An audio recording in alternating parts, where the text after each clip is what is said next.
925A, no? Sa Daniel 925 ay babangayin po natin ito para maintindihan po natin. Sabi doon, sa una, alasakin ang gulayin na mula sa pinahira ng Pisikin, magiging 7 linggo. Sabihin na 7 weeks. So, ano ba? 7 weeks. Itatay ang sentro. So, yung 7 weeks, ang katumbas niyan ay 49 years. So, paano nangyari yun? 7 weeks times sa 7 years. Kasi ang katumbas ng isang linggo ay 7 taon. Ano po ng computation nun? Kaya nakuha ng 49 years. Okay. So, sa 925B, at 62 linggo. So, alam ko po, nung pagbabasa namin ng mga vision, lalo sa Book of Daniel, ito ang major prophet ng mga history. Kasi ito namin malalaman ng history kung saan pinaghihiwalay ang panahon sa isang panahon. Kasi kapag ang isang panahon ay tinutugmo sa isang panahon na hindi tugma, doon tayo nagkakaroon ng kakapusan. Tulad ng ibang ating believer na sinasabi na Daniel 9:26 and 27 ay magkalugtong na panahon. Kaya nagkakaroon sila ng konsepto na ang 3.5 years na lamang ang natitirang siling ng Diyos para sa mga Hudyo pagkatapos ng rapture. Okay, so yun po, pinapatunayan natin dito na magkahiwalay po yun, ang panahon na yun. Sabi doon sa Daniel 9:25B, no? Ito na Daniel 25A. Tinuturuan ko na po kayo kung paano bumanghay, no? A. Sabihin, ang kalahati ng talata para sa Melchizedek. So, sa Daniel 25:9B, makikita natin doon, 62 weeks. 62 weeks times mo sa 62 times sa 7 years. Ilan po yun, ang kapatid ko? 400. Yung nagkakamali, 400, 7 years, 24, 434. Okay, so equivalent nito ay 449, 83 years. So, yan po. Na-equal na natin, no? Napatunayan na po ng salita ng Diyos na 483 years na po nung nagugul. Okay, hanggang bangayin natin saan nung 62 weeks nagtapos. Sabi natin, nagsimula ang utos na reveal ng Jerusalem 445 BC at 49 years. 49 years to na-reveal ang Jerusalem. So, hindi ko alam kung paano mag-drawing yan, ano? Bahala po kayo mag-drawing sa sarili yung mga notebook. So, nung nagkaroon na mga 49 years, na-reveal ng Jerusalem, nagkaroon na uli ng mga alay dyan. Ang Hudyo ay pumasok na sa kanilang templo at nag-alay para sa tuwing magkakasala, alay, puro alay. Okay. So, kung 49 years, siguro to mga something na 300 BC na lang to, 396 BC, no? Pero pag-aralan niyo po yun po kasi hindi po ako, tapos po ako sa pag-aaral ng history nito. Ngayon ko pala sinisimulan. Ito po ay bumanghay na ng 62 weeks. 62 weeks po nung babanghay na yon. Hanggang saan matatapos kaya ang 62 weeks na yan? Tingnan natin, no? Mahirap tayo magkamali eh. Sabi doon, and after, 25 pa lang, shall be and triscore, no? 62, at ito'y matatayo uli na may lansangan at kuta sa matuwid bagay sa mga panahong mabagabag. Okay, so mabagabag. Bakit kaya kasi scattered eh? Scattered sila dyan, no?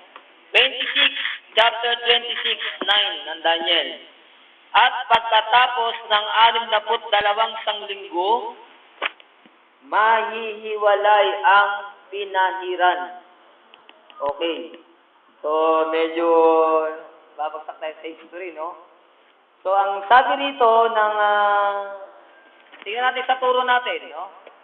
And after 62 weeks shall Messiah be cut off, nahiwalay ang Messiah. Kailan kaya nahiwalay ang Messiah? Okay. So, dumating 30 AD. Ito 30 AD, no? Ibig sabihin ng AD, from the beginning of the birth of Christ, hindi nung after death. Yung iba after death, no? Yun. Ibig sabihin nun, mula sa pagkapanganak ng Kristo. 30 AD, nagsimulang mangaral si Jesus Christ, nabautismuhan siya Ilog Jordan. After 33 AD, nangaral siya ng 3.5 years.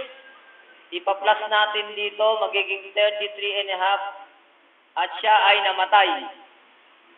Pwede po mag-raise hand, no? Kung hindi naintindihan, magtanong, pwede po yan. So, bakit 33.5 na yon? Kasi 3.5 years nangaral si Jesus Christ at namatay sa krus ng Kalbaryo.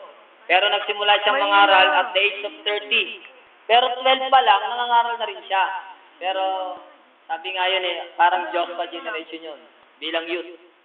Okay. Sa tingin natin, nung 7 weeks plus 62 weeks equals 69 weeks. Kung ito'y nagsimula sa 445 BC, saan magtatapos ang 69 weeks? Saan mag-e-end? Ayoko tawag ng pangalan kasi baka mahiya magsabi. Okay, saan nag-end kaya? Sa 30 ba? 30 AD? Sa 33.5 AD? Okay, tingnan natin, no? Balik tayo sa history. 26b. And the people of the prince that shall come shall destroy the city. Hindi po nung prinsipeng darating nung nag-destroy, no? Kundi ang nag-destroy dito, nung kanyang mga kawal din kasama. Kailan po muling dinestroy ang Jerusalem? Sabi doon ay 70 AD. So, na-destroy po ulit. After ng ma-rebuild ng 49 years, pagdating ng 70 AD, dinestroy ni General Titus. Si General Titus, sabi dito sa aking nakuhang impormasyon, no? Sabi ron, winasak ni General Titus nung temple. So kaya dito, makikita natin ng ibang nangangaral na nung 3.5 years na to, dito raw ay nagamit na ni Jesus Christ nung dealing sa mga Hudyo. Kaya sinasabi nila na meron na lamang na 3.5 years na dealing ng Diyos sa mga Hudyo. Pero mukhang sablay yun. Kasi sabi ng 9:27, mamaya explain natin. May 5 minutes pa ako sa relo ko, huwag niyo akong bitinin. Okay. So, nung history? Gusto kong habulin ng history. Okay. So, ano nung nangyari dito sa vision ni Daniel? Sinasabi, ng 33 AD na to, dito sa 33 AD, nakat. Dito na nung nakat ng 69 weeks. No? Pero kung titignan natin, kailan ba nagkaroon ng buhay? Nung pagkamatay ni Kristo at pagkabuhay na-resurrect, nagkaroon ng resurrection, kasama ng mga bride sa first phase of resurrection. So, nung nagkaroon ng dispensation na ang mga Gentile. So, pumasok na ang panahon ng Gentile dyan. Ngayon, dalawang kaisipan. Saan naputol lang 69 weeks physically? Doon ba sa 33 AD at sa 30 AD? nung nag-edad si Kristo ng 30, o doon nung pagkamatay niya at nag-resurrect siya ng 33 and a half. Ibang kung tanong niya sa inyo, kasi second week, ako pa rin tatayo rito. Bigay niyo ng mga sagot sa akin, ha? Mga Joshua, generation. Internet niyan. Okay, no? Dalawang tanong lang yon. Saan ba natin kakat? Pasadaan ko nung 27 at 26. Okay. Sabi doon sa 26b, at ang wakas niyaon sa pamamagitan ng baha, hanggang sa wakas ay magkakaroon ng digma. Mga pagkasira ay ipinasya na. Ang sabi ng iba nating kapatid, nang magsimula raw may scattered ang mga Gentile, ang mga Hudyo, nang namatay at nabuhay si Jesus Christ. So, nung nabuhay na si Jesus Christ, nagsimula na mag-scattered ng mga Hudyo. Pero, mapapansin natin, nung hain, ito, spiritual na hain to, no? Pati physical, no? Hinain ng Diyos na banal, si Kristo, sa physical na kalagayan, no? Namatay siya, eh. Hinain siya physical, no? Hinandog ng Diyos, physical. Upang magbubo ng dugo, at ang dugong to ay siyang magiging tanda ng ating kaligtasan, token. Pero spiritually, hindi namatay si Jesus Christ kasi nangaral siya doon sa Sheol. Okay, nung kanyang espiritu bumaba sa Sheol, upang pag-akit niya, resurrect, lahat ng Old Testament saints, kasama niyang mabubuhay, Matthew 27, pati nung sa Sheol na pinangaralan niya, ng mga matuwid doon. Okay, so yun na ngayon, ng mga Old Testament. Pero, hindi po natigil ng hain. Kasi during that time na namatay si Jesus Christ, nung temple ng Jerusalem, buo pa. Kasi 70 AD pa yun wawasakin ni Titus. Kaya nung ibang kaunawaan na natigil na raw dito, kaya sinasabi nila na wala nang 70 week. Wala na titirang week na to. Kaya millennium na raw ngayon. So sa ibang aral po, doon po nila nakuha yan. Natigil na nung hain, at nung ibang kaunawaan naman, pinagtitibay na between 30 AD plus 33, nabasa ko rin to, pumasok ang 63, at may 7 years na lang.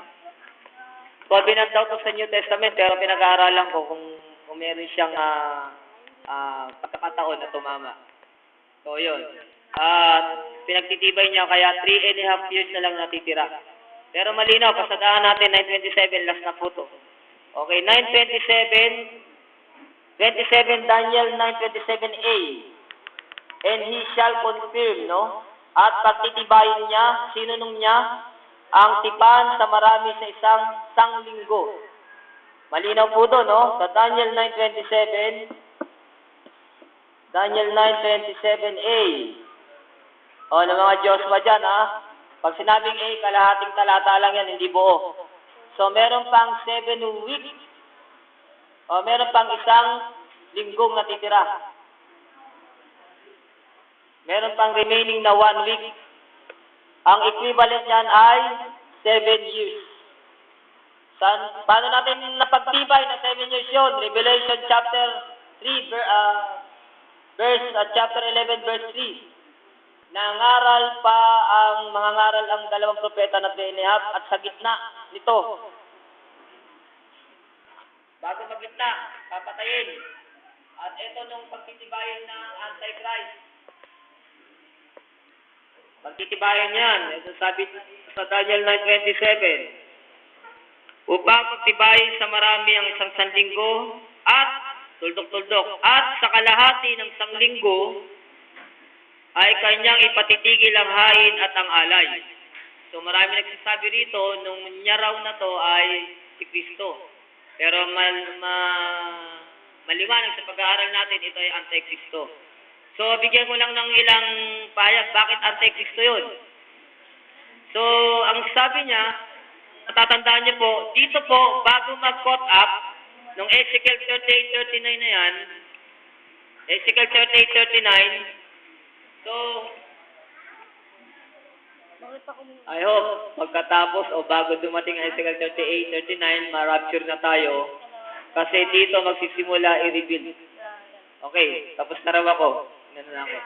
Okay, natapos tayo sa history ng Ezekiel 38:39. So, sa Ezekiel 38:39, dito magsisimula i-rebuild ang third temple. Kaya pagdating dito sa 7th Revelation, dito sa 1 week ng Udyo, meron ng temple dito. Kasi marami nagtatanong paano magkakaroon ng temple. Eh hanggang ngayon, yung Dumrak ay nandun pa sa Jerusalem. So, pag-aaralan natin yan next week kung paano gigibay ng Dumrak sa Jerusalem. Okay po, tayo po ay magsitayong lahat. Tayo po ay magsisimula na sa ating gawain sa umaga, ang ating music ministry. Sige po, tayo po tayo. Samahan niyo po ako manalangin. Piling po natin ang mga mata. O Diyos na buhay sa umagang ito, Panginoon, maraming salamat po at ang inyong lingkod ay inyong ng isang pribilehe, Panginoon. Dalayan po sa aking mga kapwa tinawag po, Panginoon, o aking mga kapwa believers na magkaroon sila ng conviction ay strong desire, Panginoon, po sa isip na magpahayag ng salita, Panginoon. At hindi po ay hindi manggaling sa amin, tapos sa iyong Espiritu Santo na